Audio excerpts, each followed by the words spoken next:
Hej og velkommen til vores bevægelsesanalyse, hvor vi har valgt længdespring. Først så vil vi lige komme ind på en introduktion, sådan helt generelt om længdespringet, hvor vi fortæller om vores fokuspunkter. Derefter vil vi vise enkeltvis vores videooptagelser med individuelle kommentarer.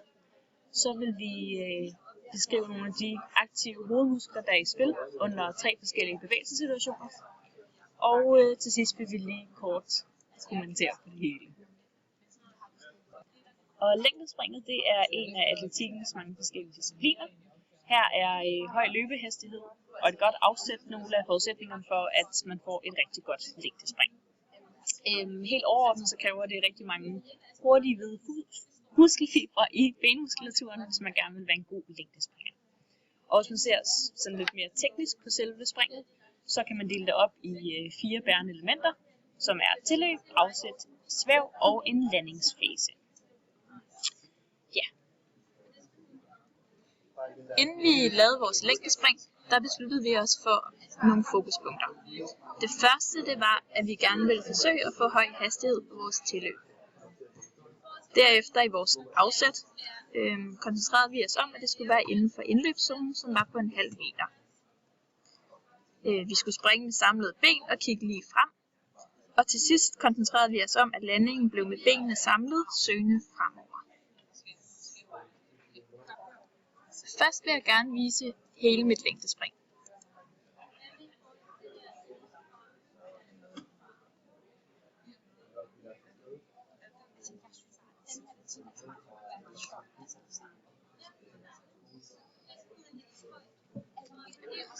Ja, det var altså mig og Julie, der viste mit længdespring her. Og tilløbet, det er karakteriseret ved, at der var rimelig okay hastighed på tilløbet. Og det er så tilløbet, der skal producere den fremadrettede kraft. Løbestilen, den var karakteriseret ved, at der var højere knæløft end normalt løb. Det kunne vi altså se her.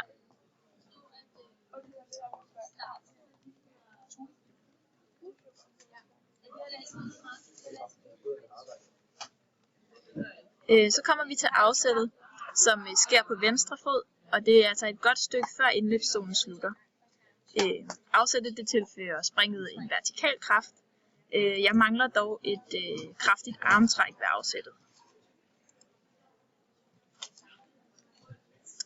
I svævet der kunne jeg med fordel have trukket mit venstre ben frem i luften, hvilket kunne have skabt mere fremdrift i springet.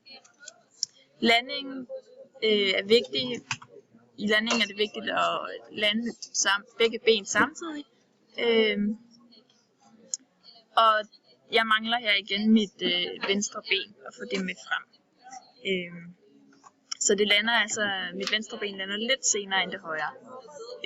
Og jeg kunne også godt have trykket begge ben længere frem, for så at få et længere spring. Og her er det så mig, Mille, der vil vise mit længdespring.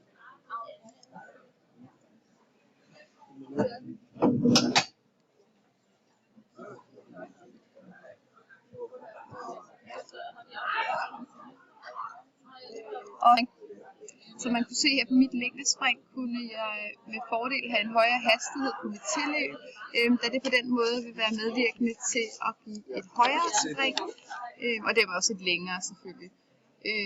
Dette vil samtidig kunne bevirke, at svævet kunne gøre, at jeg ville kunne få benene længere frem, hvorved jeg ville kunne, ja, således at springet også vil blive længere i den forbindelse. Når vi kigger på landingen, skulle jeg have haft mere fokus på mit tyngdepunkt, var længere fremme, og på den måde også kunne få et bedre armstræk, således at springet ville blive længere, og samtidig med ville fødderne blive placeret længere fremme. Ja, og nu er det så mig, Katrine, der vil vise mit længdespring.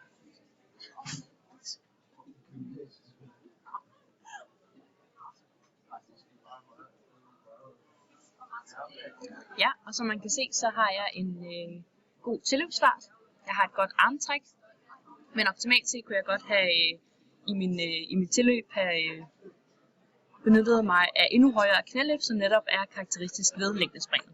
I selve afsættet er tilløbsfarten utrolig vigtig, fordi den her fart den er med til at tilføre det her spring en vertikal kraft, så man netop får en kraft fra den horisontale kraft til en vertikal kraft. Og det gør, at svævetiden den kan blive endnu længere. Og det gjorde, at jeg ville kunne have sprunget endnu længere frem, end jeg gjorde i det her spring. Ellers så har jeg et godt svingbindsløft og et godt armtræk i mit afsæt. Og det gør, at mit tyngdepunktsløft er bedre. Helt sådan teoretisk set, så skulle det her afsætningsretning, den skulle have været 45 grader på mit ben. Og det er ikke helt gældende, når jeg kommer over i den her indløbszone. Så det kunne godt have været endnu mere præcist. Men det er godt, at hele min fod den rammer den her indløbszone i mit stemskridt. Og i selve svævet, så er der de her 2 svæveteknikker, hvor vi ikke rigtig benytter os af nogen af dem, men hvis det skal være en af dem, så er det den her hængestil. Og her kunne jeg godt have trukket min ben endnu længere op og have fokuseret længere frem, sådan så at jeg kunne have sprunget endnu længere. Jeg kunne også have presset hoften længere frem, så det også været med til at forbedre mit spring.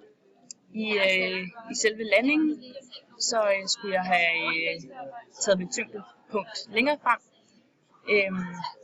Men det er godt, at jeg lander sammen med ben, og det er godt, at jeg får brugt mine arme, og at jeg ikke lander på numsen. Så er det mig, Gisem, og jeg vil gerne lige vise mit længdespring.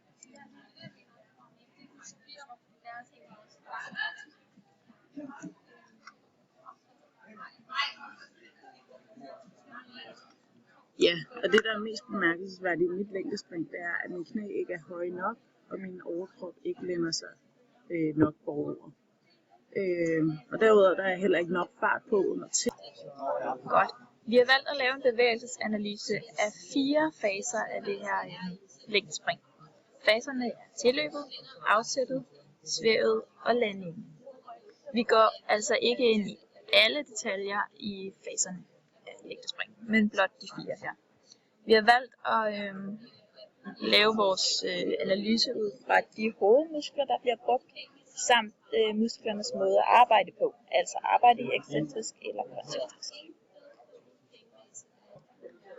I vores analyse af tilløbet, der er hovedmusklerne den 4-hovedede knæstrækker og 2-hovedede lægmuskel. Musklerne de arbejder ekscentrisk i en fremadrettet bevægelse, og i slutfasen der arbejder det koncentrisk, fordi farten den sættes op. Ja, og ser vi lidt nærmere på afsættet, kan vi kigge på stemskridtet, som altså er det sidste skridt, man tager, inden man kommer op i svævefasen. Og her er svingbenet, det er bukket bagud, og det gør altså, at sædemusklerne arbejder koncentrisk. Og når sædemusklerne de arbejder koncentrisk, så ekstenderer hofteledet. Derudover så arbejder hasemusklerne koncentrisk, hvilket gør, at knæledet de flekterer. Og lægmusklerne og den 4-hovedede knæstrækker, det arbejder koncentrisk. Og når vi kigger på svævet, er det her lænde- og hoftemusklen, der arbejder koncentrisk. For uden det er det også de 4-hovedede knæstrækker, i det man trækker benene op under sig, og de arbejder ligeledes koncentrisk. Og det, der er i spil under landingen, det er primært lægmusklen og flyndermusklen, og de arbejder begge to ekscentrisk. Ja. Ja, og det var så lidt overordnet, hvilke hovedmuskler der er i spil, men vi er selvfølgelig klar over, at der er mange flere, der gør sig gældende. Og at der naturligvis også både er led, der bevæger sig, som også arbejder enten ekscentrisk, koncentrisk eller statisk, men her forsøgte vi bare lige at ridse nogle bevægelsessituationer op, hvor der var nogle hovedmuskelgrupper, der gav mening. Tak for nu.